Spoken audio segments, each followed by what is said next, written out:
Le texte de ce matin se trouve dans Matthieu 18. Matthieu 18. Donc on va lire les versets 15 à 17 et ensuite on va aller au verset 21 jusqu'à la fin. Si ton frère a péché, va et reprends-le, entre toi et lui seul. S'il t'écoute, tu as gagné ton frère.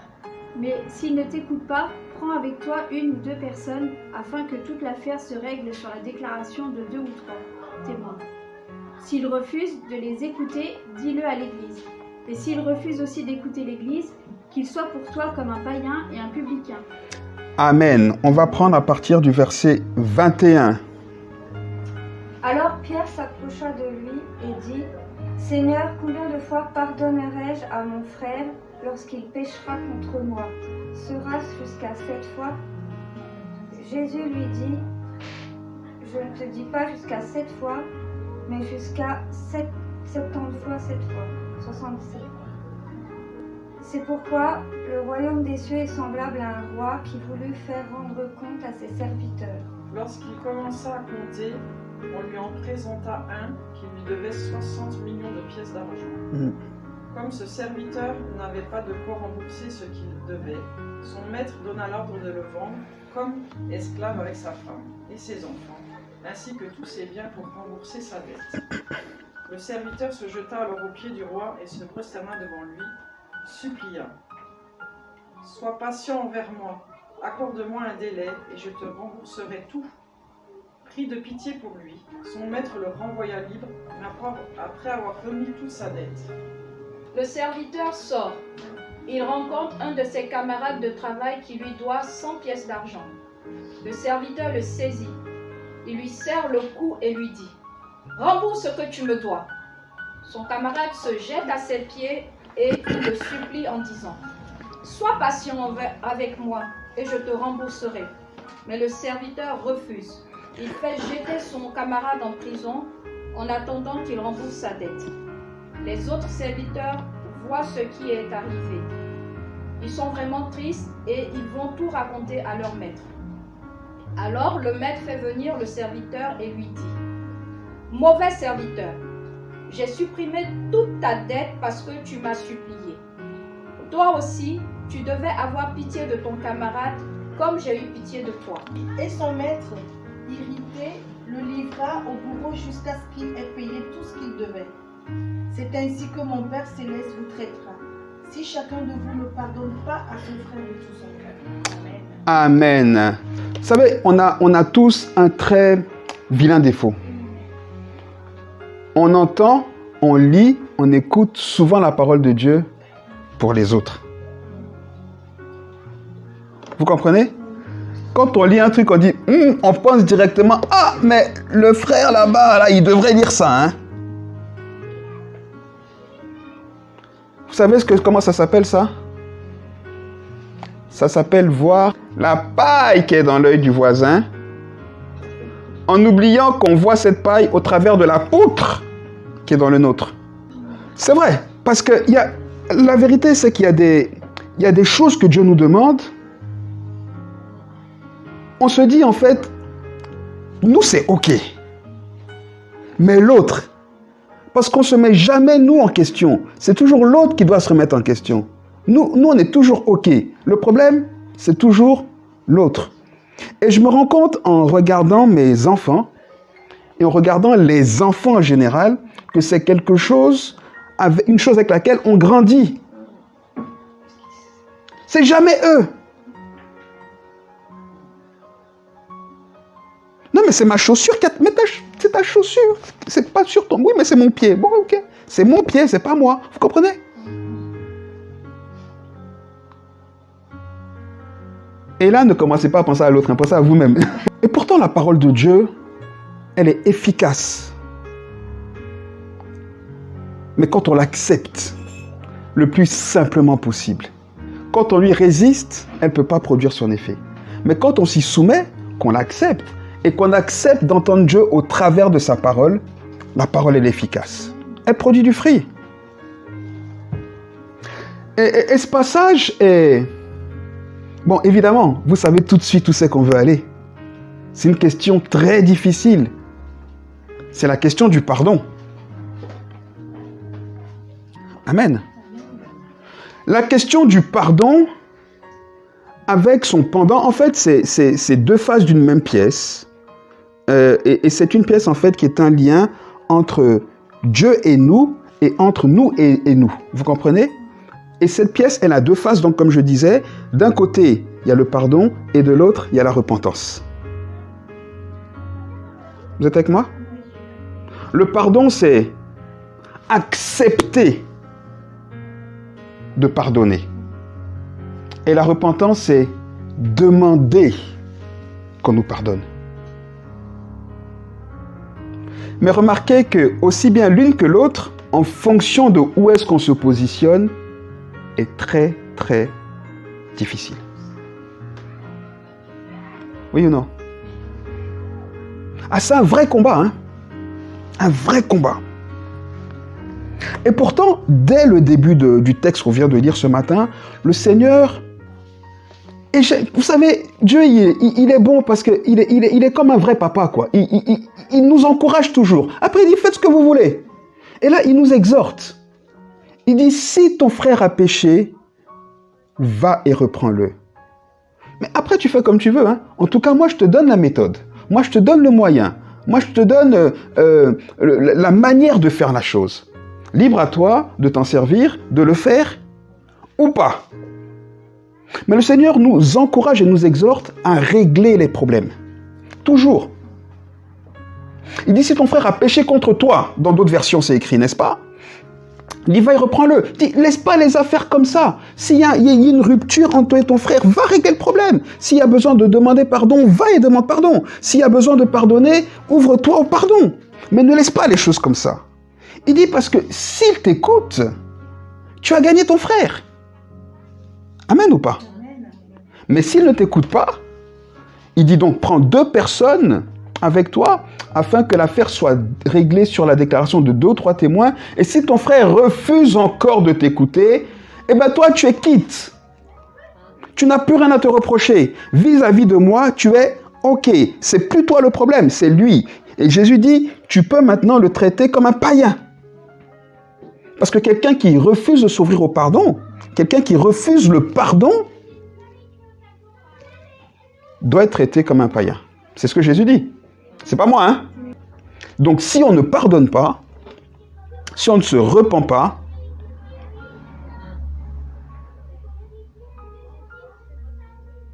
sommes-nous chrétiens? Point d'interrogation. Et là, je mets la question là devant chacun de vous.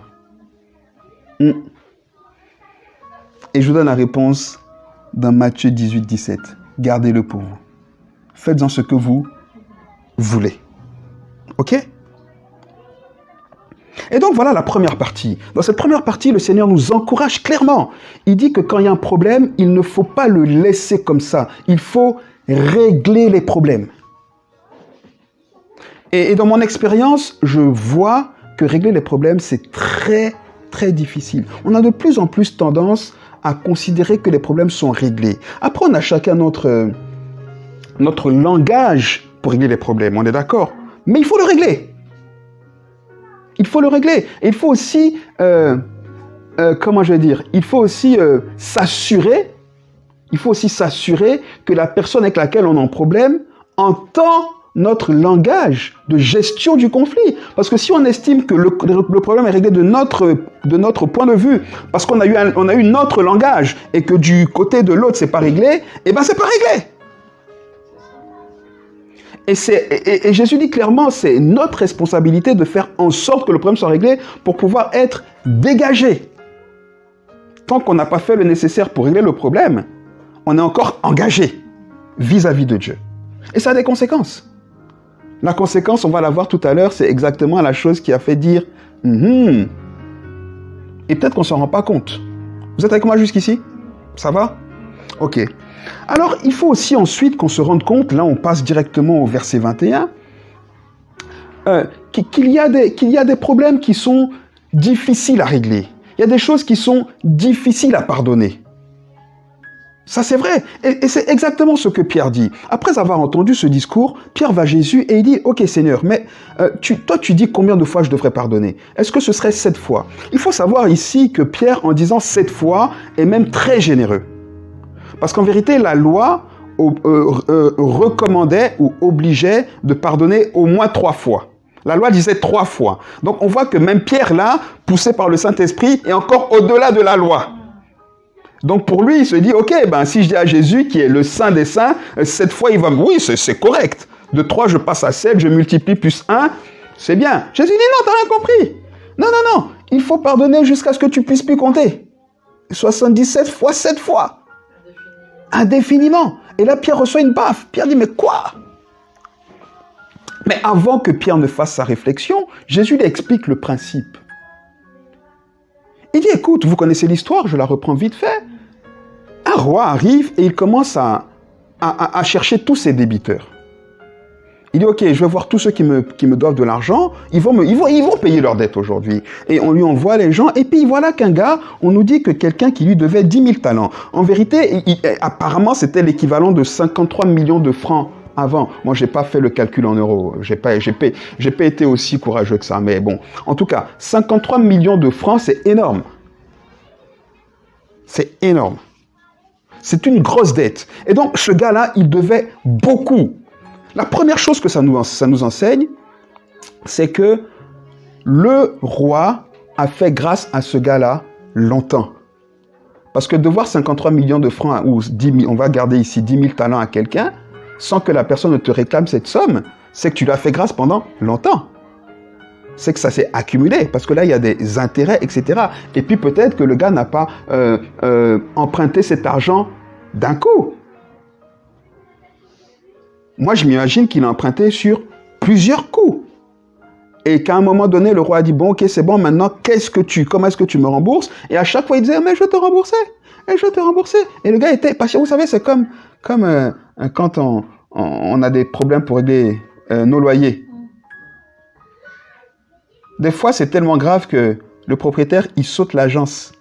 Et puis, il vient directement chez toi. Tu dis, mais qu'est-ce que tu fais chez moi? Il dit, ouais, mais l'agence, peut-être, tu ne comprends pas, mais moi, j'ai faim. Vous comprenez ce que je veux dire? Et toujours, il dit, oui, je vais payer. Et le propriétaire, il repart.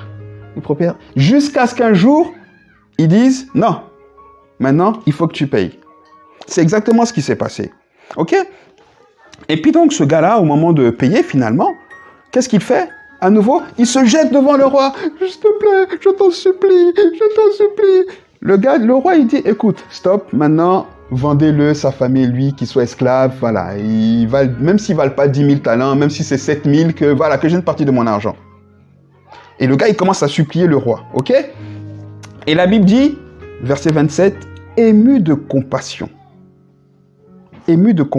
le maître de ce serviteur le laissa aller et lui remit sa dette.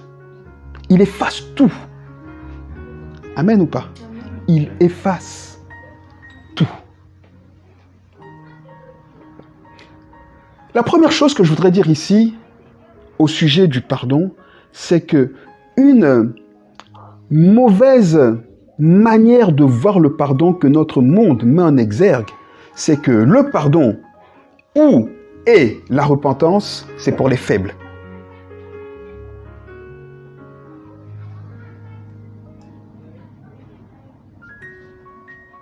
T'as vu ce qu'il t'a fait, tu lui pardonnes, mais t'es faible. T'as vu ce qu'il t'es faible.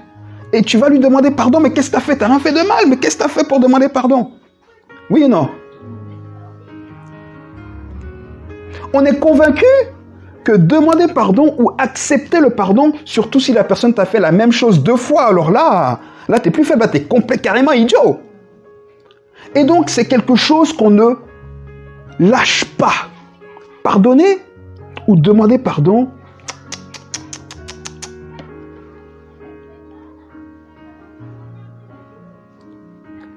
on s'excuse pas. Ouais, mais c'est bon, t'es pas mort non plus. Et on estime qu'on s'est excusé. Mais demande pardon. Moi, je vois, c'est fou, hein, parce qu'on grandit avec. Je vois au foot avec mes gamins. Ils ont 10 ans, 11 ans. L'enfant, il tape son copain, il peut lui faire mal. Tu dis, mais tu vois, tu peux lui faire mal, excuse-toi. Demande pardon. C'est dur, il a 11 ans, 10 ans. Je me dis, mais comment est-ce qu'il peut relier le fait de demander pardon à un tel sentiment? Ça, je ne comprends pas. Et des fois, c'est dur. Non, mais c'est bon, il n'est pas mort non plus, je n'ai pas cassé le pied. Donc, tu attends qu'il ait le pied cassé. Et même quand il aurait le pied cassé, tu ne demanderais pas pardon. Parce qu'on est convaincu que demander pardon ou accepter le pardon, ça fait de nous des personnes faibles. Je ne sais pas d'où ça vient. Mais ça ne vient pas de ma Bible. Hein. Ça ne vient pas de notre Bible. Ça vient de notre mauvaise éducation. Ça vient de l'esprit du monde, de l'esprit du mal. Ça vient du diable. C'est de l'orgueil. C'est rien d'autre. Et ce qui m'épate ici, en fait, c'est que le texte nous dit carrément le contraire. Le texte ici nous dit justement que ceux qui pardonnent, c'est ceux qui sont en autorité. Le pardon, c'est justement pour les forts. Parce qu'il n'y a que quelqu'un qui est fort, qui est capable de faire grâce. Si tu me dois 10 000 euros, que je te dis, prends-les pour toi, c'est parce que je peux vivre sans les 10 000 euros, parce que j'ai plus que 10 000 euros. Donc je suis en situation supérieure par rapport à toi. Amen ou pas? Et c'est exactement ce que le texte ici nous dit. C'est parce que ce maître, il pouvait se passer de cette somme, parce qu'il était justement en situation d'autorité, qu'il fait grâce à cette personne. Et donc finalement, le pardon, c'est tout sauf pour les faibles. Au contraire, le pardon, c'est la force des rois. Quelqu'un dit amen ou pas? Le pardon, c'est aussi quelque chose qu'on peut accorder ou recevoir seulement quand on a de la maturité. C'est une forme de maturité. Demander pardon, c'est une forme de maturité. C'est pour ça que les enfants ont de la peine. Mais c'est une forme de maturité. On va le revoir si j'ai un peu de temps dans quelques instants. Et donc, retenez ça, première chose. Le roi, c'est parce qu'il est roi qu'il peut accepter le pardon. Ok? Parce que si moi, j'ai un besoin vital de 5 000 talents, que tu me dois 10 000 talents, je ne peux pas te pardonner. Vous comprenez ou pas? À moins que je sois vraiment d'une maturité exceptionnelle. C'est clair pour chacun? Et donc ici, retenez que le pardon est accordé toujours dans ce sens-là. Ce n'est pas une question d'argent, hein. C'est une question de hauteur d'esprit, c'est une question de maturité. Quand on ne pardonne pas, c'est que naturellement, on se met en dessous de la personne. C'est celui qui ne pardonne pas qui est faible. Amen ou pas?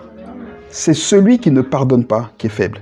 C'est celui qui ne demande pas pardon qui est faible. Amen. Et on le voit dans la suite du texte. Ce même gars qui vient de demander pardon, se jeter, qui a ému de compassion et qui va se remettre sa dette, il sort, la Bible nous dit, et qu'est-ce qu'il fait? Il voit un de ses compagnons qui lui doit. Lui, il devait 10 000 talents. Le gars lui dit, il lui doit, est-ce que c'est même dit? 100 pièces. 10 000, 100. 10 000, 100. Le gars se jette. Il dit, écoute, je vais te rembourser. S'il te plaît, fais-moi grâce. Mais qu'est-ce qu'il fait? Il le prend, il le jette. La Bible dit, il étrangle. La violence qu'il avait, le gars, il étrangle, il le traîne, il le met en prison. Il dit, non. Ok, vous connaissez l'histoire. Il le met en prison.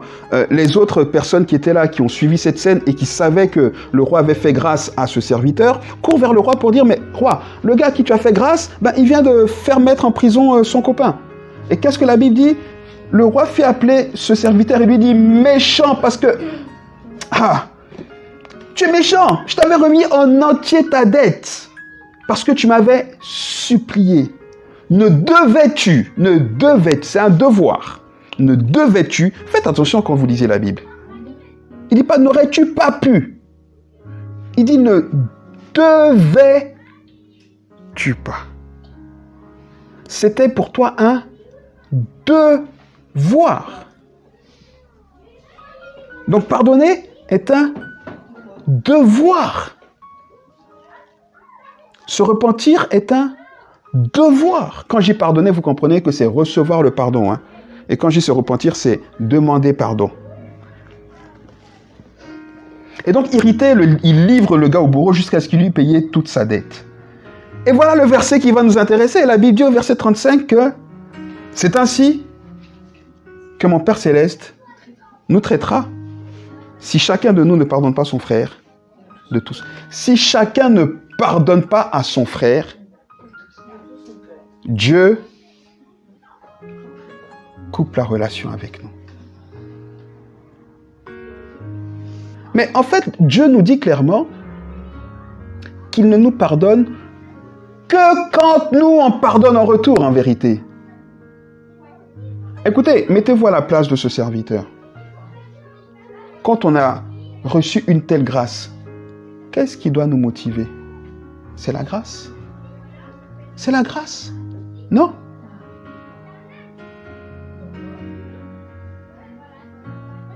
Quand on comprend le sens de la grâce, quand on comprend combien Dieu nous a remis, parce que la vérité, c'est que chacun de nous, là, on ne pourra jamais payer la dette qu'on doit à Dieu si Dieu ne nous avait pas fait grâce. Hein? Jamais.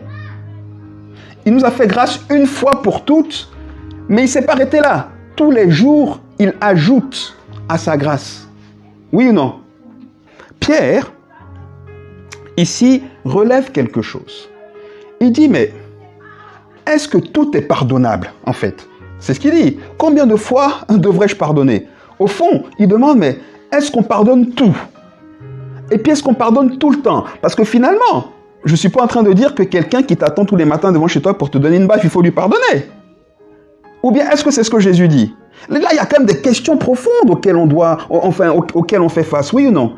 Jusqu'où? Combien de fois? À qui? Comment? Est-ce qu'on pardonne comme ça? Il y a un principe. Parce que Dieu est Dieu.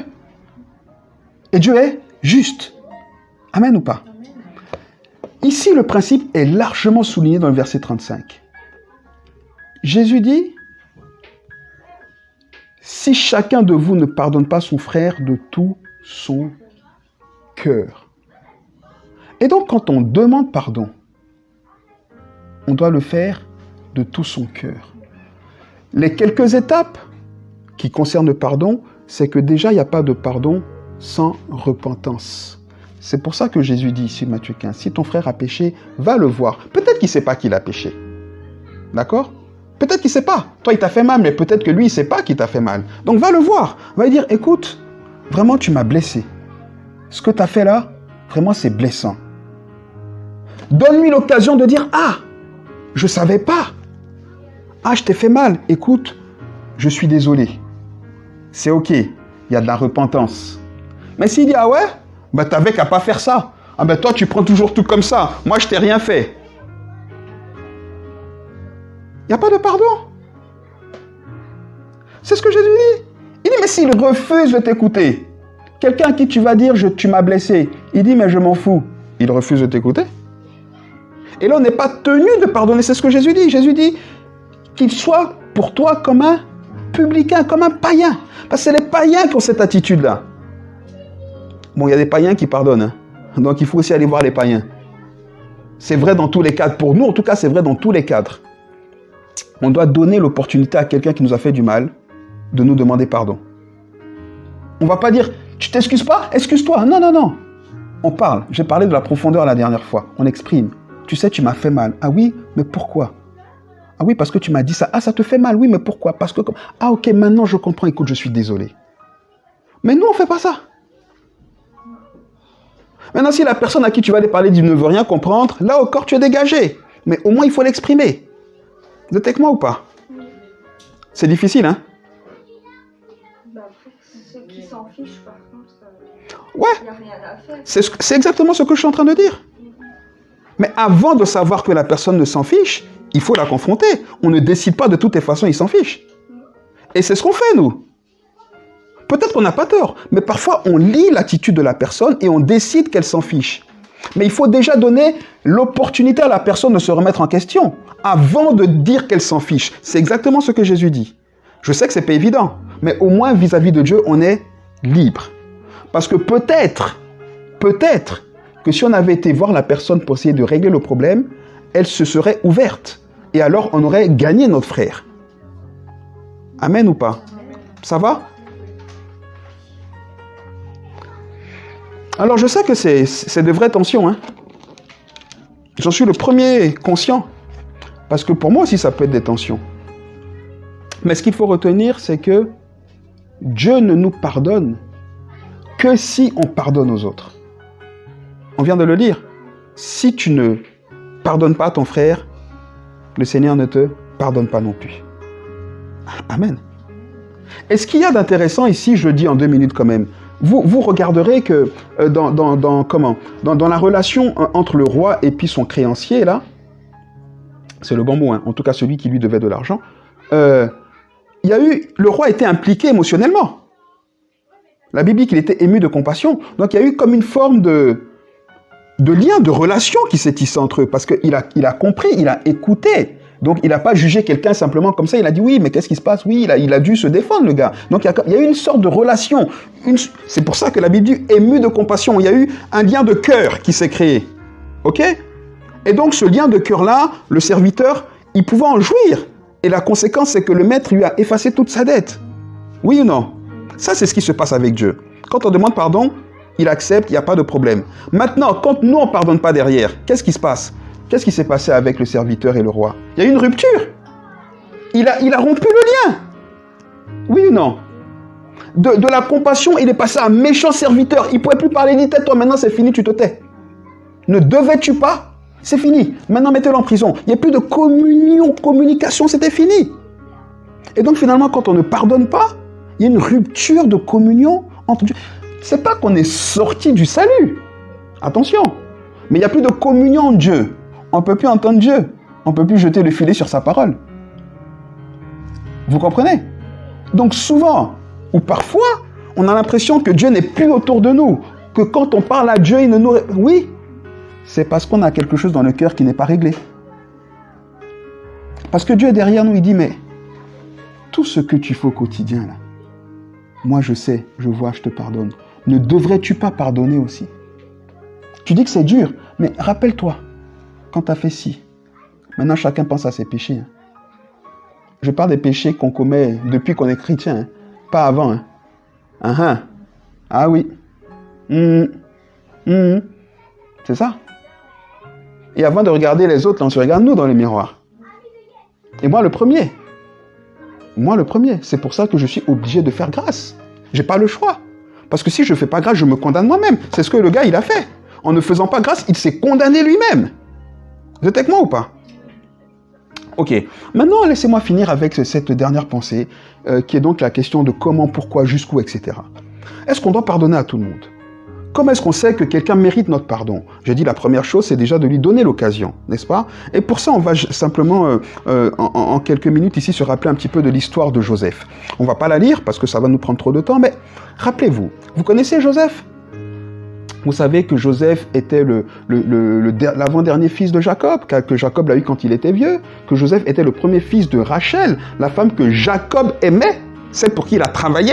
On lui a donné Léa, qu'il n'aimait pas. Mais voilà, on lui a donné Léa, il a bossé 2 fois plus pour avoir Rachel. Léa a eu plein d'enfants et Rachel n'en avait pas. Donc c'est pas que Jacob n'aimait pas les enfants de Léa, mais il voulait des enfants de Rachel. Et Joseph était le premier et son petit frère Benjamin est venu après. Vous connaissez l'histoire. Et donc finalement, Jacob a mis une différenciation entre Joseph et tous ses autres frères. Il aimait Joseph plus que... Et il s'en cachait pas. Bon, c'est affreux, hein. Mais bon, on n'est pas là pour... Aujourd'hui, on ne parle pas de ça. Quoi qu'il en soit, Joseph était le fils préféré. Il le savait et même il en jouait. D'accord? Et puis ce qui se passe, c'est qu'à cause de cette haine que suscitait ce comportement, les frères de Joseph voulaient le tuer, ne l'ont pas tué, mais l'ont vendu. Joseph est parti en esclave en Égypte, loin de chez lui. C'est affreux. C'est affreux. Il était adolescent. Vous imaginez?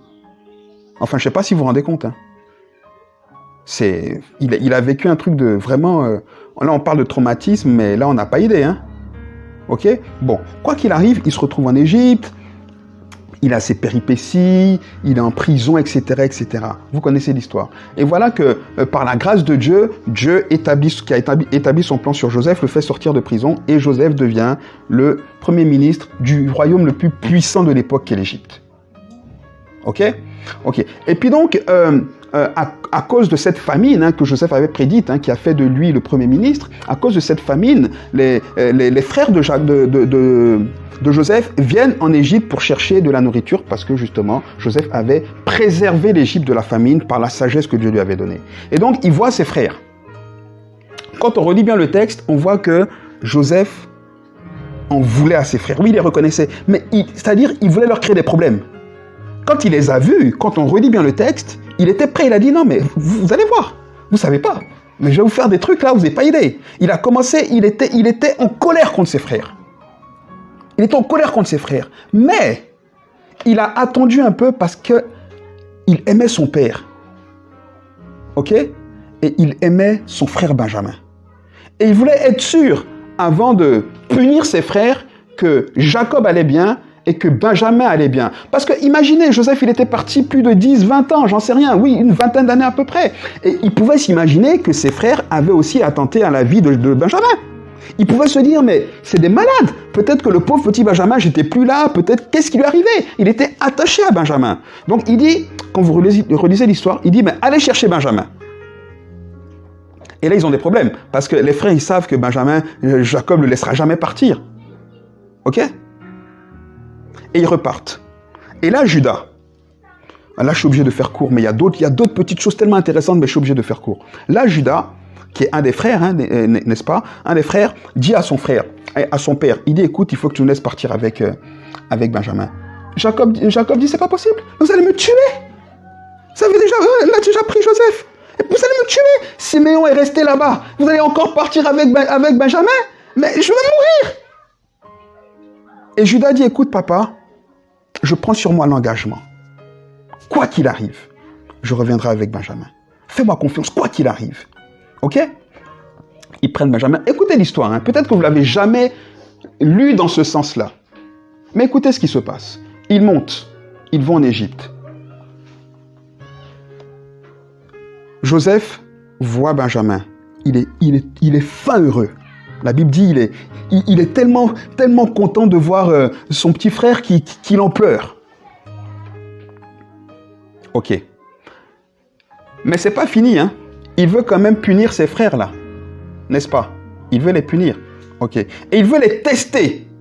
Il dit, ok, maintenant, repartez chercher votre père, etc. Il leur a donné des cadeaux et tout. Et il dit à son serviteur de mettre, lui, la coupe à Joseph, lui, sa coupe, une de ses coupes spéciales, de la mettre dans le sac de Benjamin. Joseph est en train de tester ses frères pour voir comment est-ce qu'ils vont réagir vis-à-vis de Benjamin. Parce que la repentance, elle produit des fruits. C'est là où que je veux en venir. On ne pardonne qu'à quelqu'un dont la repentance a produit des fruits. Contrairement à ce serviteur, dont la repentance n'a produit aucun fruit. C'était des blabla. Il a demandé pardon, il s'est roulé par terre alors qu'il n'y avait rien dans son cœur. D'ailleurs, à la première occasion, qu'est-ce qu'il a fait? Il a jugé son frère. Mais la repentance produit des fruits. Quand quelqu'un est repentant, quand quelqu'un demande pardon, il y a des résultats, il y a une attitude, il y a des choses qui le montrent. Et c'est ces personnes-là qui méritent la repentance. Amen ou pas? Vous êtes avec moi? Et donc, si notre repentance n'est suivie d'aucun résultat, autant ne même pas se repentir. C'est pareil. Parce que la repentance s'aligne avec un comportement, parce qu'on se rend compte qu'on a fait du mal et on se dit, je ne veux plus te faire du mal parce que ce que j'ai fait, ça te fait mal et je ne veux pas te faire mal. Amen ou pas? Mais si on dit, je te demande pardon et puis demain, je te demande pardon, je te demande pardon, c'est pour ça que la question de Pierre ici souligne quelque chose de très important. Combien de fois? À qui? Jusqu'où? Comment? C'est ça. Jésus dit pas non. Si Sylvain, ce méchant garçon, il attrape ton fils Paulin tous les matins et qu'il le baffe, Paulin doit pardonner à Sylvain tous les matins? Non. Ça, c'est ça être idiot. Dieu ne nous demande jamais de subir. Dieu est juste. Et donc, nous, on pardonne à quelqu'un qui a demandé quoi qu'il ait fait. Quoi qu'il ait fait. Quoi qu'il ait fait. quelqu'un dont la repentance est suivie d'une attitude repentante mérite notre pardon, a droit à notre pardon. Et on n'a pas le droit de le lui retenir. On se coupe de Dieu. Amen ou pas? De la même manière, quelqu'un ne peut accepter notre pardon à nous que s'il est repentant et suivi d'une attitude de repentance. Quelqu'un qui vient te dire, qui veut te faire mal. Ouais, mais c'est bon, je t'ai déjà demandé hier pardon hier, c'est bon, t'as pas oublié? Ah, mon gars, j'ai pas oublié parce que tu ne me fais rien, tu fais rien pour que j'oublie. Amen ou pas? Tu m'as fait mal et tu reviens avec la même attitude et tu veux que j'oublie comme ça? Non. Revenons vite fait pour finir à l'attitude des frères de Joseph, qu'il est donc en train de tester. Il met Benjamin en prison. En tout cas, il dit que Benjamin va aller en prison. Écoutez, Joseph connaissait ses frères. Il s'était dit, ils m'ont vendu comme un poulet. Ils vont laisser Benjamin et ils vont repartir. C'est là qu'il les attendait. Parce que là, il les aurait arrêtés pour dire, en fait, vous n'avez pas changé. Ok, allez payer maintenant la dette. Oui ou non? Oui ou non? Vous comprenez ce que je dis? C'est assez clair pour vous? Mais là, qu'est-ce qui se passe? Judas qui avait déjà eu un grand rôle lors de la vente de Joseph. Parce que n'oublions pas que c'est Judas qui a dit à ses frères, Ruben le premier, l'aîné. Ruben a dit, quand les autres veulent le tuer, Ruben a dit, non, il ne faut pas le tuer. Jetons-le dans le puits. D'accord? Ils l'ont jeté dans le puits, ils voulaient le laisser mourir dans le puits. Judas était déjà plein de compassion. Judas a dit, non, on ne peut pas laisser notre frère mourir comme ça. Dans ces cas-là, vendons-le. Donc Judas avait déjà quelque chose ici dans son cœur. Mais en même temps, Judas, à cause de cette attitude, se sentait coupable de ne pas avoir eu assez de force, assez de maturité pour empêcher que son frère soit vendu. Amen ou pas? C'est pour ça que Judas prend les choses en main. Judas est repentant à souhait. À souhait. Et s'il faut le rappeler, les frères de Joseph s'étaient déjà repentis, mais ça ne suffisait pas. Ils voulaient voir l'attitude. Parce que quand ils sont arrivés en Égypte et qu'ils ont commencé à avoir des problèmes, que Joseph leur créait des problèmes, ils ont commencé à dire, oui, mais tout ça nous arrive parce qu'on a fait du mal à notre frère, on n'aurait pas dû le lui faire, on a mal fait. Ils se sont repentis, Joseph a entendu, mais Joseph voulait voir l'attitude. Il ne s'est pas arrêté au mot, il voulait voir l'attitude, donc il les a confrontés. Ok? Et donc finalement, Judas, il dit, est-ce que je peux te parler? Il dit, vas-y, ok. Je suis sûr que là, Joseph s'attendait à ce qu'ils disent, ok, Benjamin, tu sais, c'est un petit filou. Il a toujours été comme ça. Il est comme son frère Joseph, tu sais quoi, garde en prison. Il n'y a pas de souci. Nous, on s'en va. Tu sais que nous, on n'a rien fait. Il nous a rien dit. Vous comprenez? Il était convaincu qu'ils auraient vendu Benjamin. Parce que c'était leur attitude. Sauf que là, Judas dit non. Judas dit, écoute, mon père, il est vieux. Il avait 2 fils. Le fils de sa vieillesse, Joseph, il aimait de tout son cœur. Lui, là, c'est son petit frère Benjamin. Les 2 fils d'une même maman. Joseph est mort. Mon père ne l'a pas supporté. J'ai promis à mon père que je reviendrai avec Benjamin. Prends-moi, mets-moi en esclave et laisse partir. Quand Joseph a entendu ça, la Bible dit qu'il ne tenait pas. Il a dit, sortez tous. Il a dit, faites sortir tout le monde. Il éclatait en sanglots. Il a dit, c'est moi Joseph. Amen ou pas? La puissance de la repentance et de l'attitude de repentance, ça les a libérés tous. Tous, chaque frère a été libéré du fardeau de la culpabilité. Joseph a été libéré comment je vais dire ça, du lien, du manque de pardon. Vous savez? Parce que le manque de pardon, c'est une maladie. Ça nous rend malade physiquement. Vous savez ça ou pas? Quand on ne pardonne pas, ça nous ronge. Ça nous pourrit. Ça nous rend malade à l'intérieur. Et physiquement, ça se ressent. Joseph en a été libéré. Ses frères en ont été libérés. La relation a été restaurée et la gloire de Dieu est descendue. Amen ou pas? Ils ont remis à niveau le plan de Dieu pour la famille d'Isaac.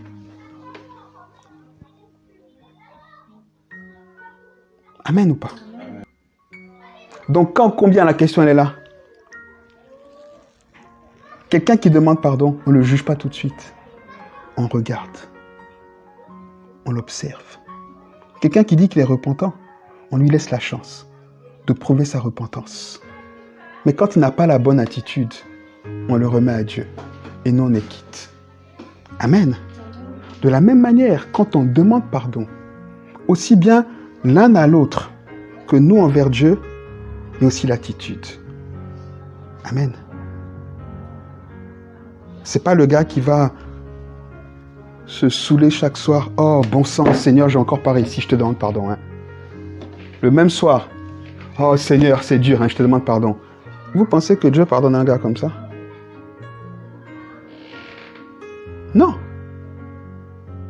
Par contre, le gars qui veut sortir des griffes de l'alcool, qui de temps en temps se laisse encore submerger par l'alcool, mais qui a cette attitude, Seigneur, j'en veux plus, et qui fait des efforts, mais qui lutte, il lutte. Il n'est pas dominé, et puis il accepte sa domination en disant, bon, je suis dominé, mais je te demande pardon. Vous comprenez ce que je veux dire ou pas? Il y a quand même une lutte, parce que le péché, on n'en sort pas comme ça. Hein.